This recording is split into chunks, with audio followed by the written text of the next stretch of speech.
Welcome to the AI Brief from the YPO Technology Network. I'm Stephen Forte. On today's episode, Visa puts a wallet directly into ChatGPT's hands. Anthropic publishes hard internal numbers on what happens when AI builds itself and asks the world for an option to pause. And the memory upgrade designed to make your AI more useful turns out to have a failure mode every CEO needs to understand before Monday.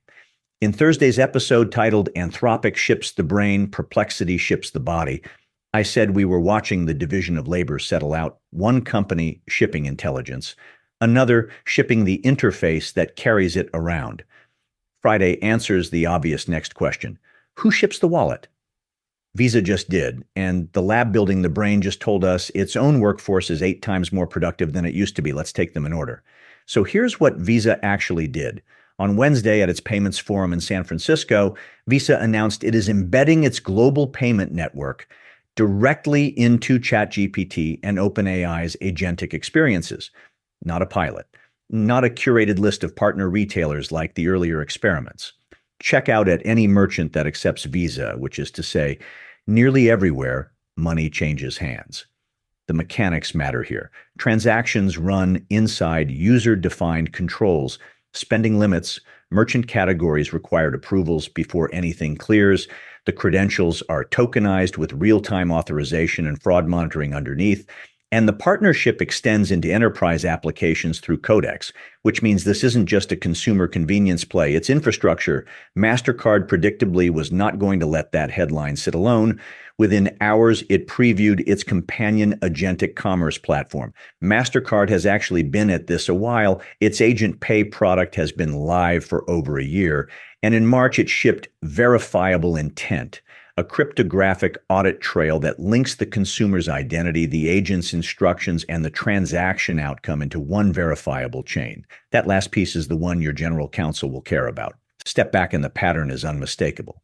Stripe shipped its agentic commerce protocol last September, a machine payments protocol in March, and a stablecoin settlement rail in February. Now both major card networks are in. McKinsey forecasts agentic AI will influence $3 to $5 trillion in retail sales globally by the end of the decade.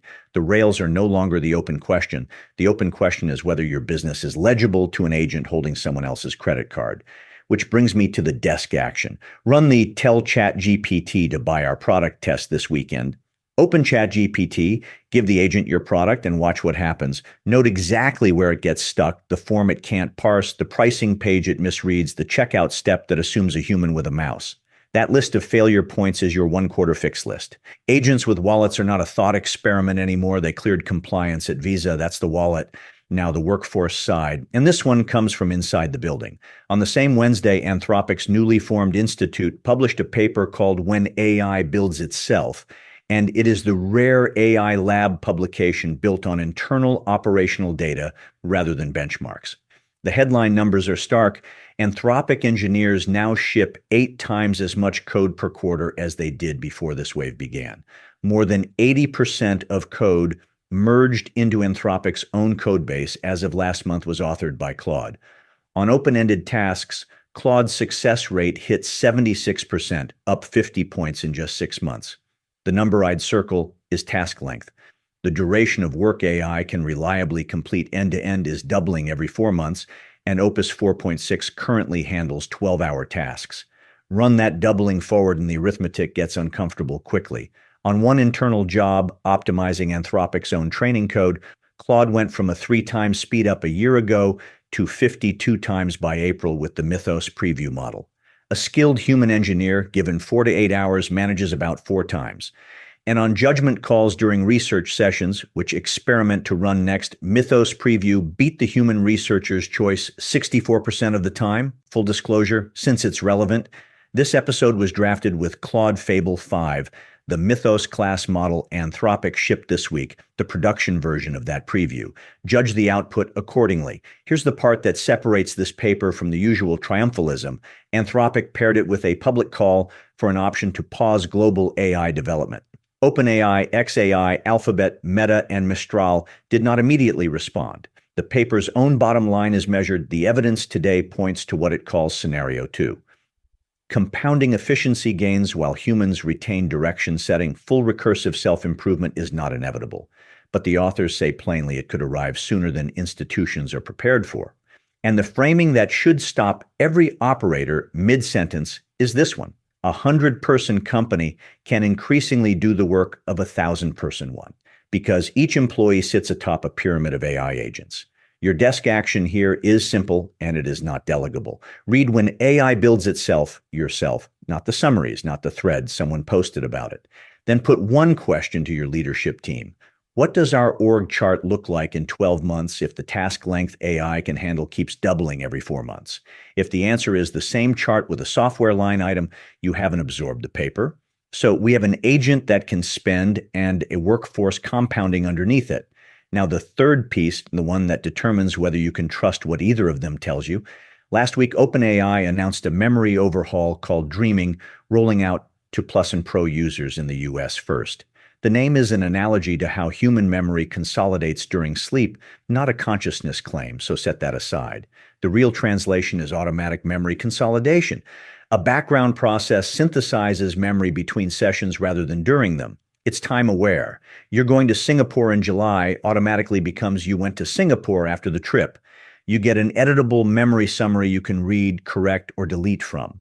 And per response transparency, showing which memories shaped any given answer.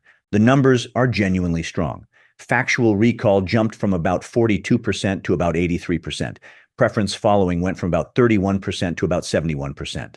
And a roughly 5 times reduction in the compute needed to serve memory is what makes it viable on the free tier for the first time. This is real engineering.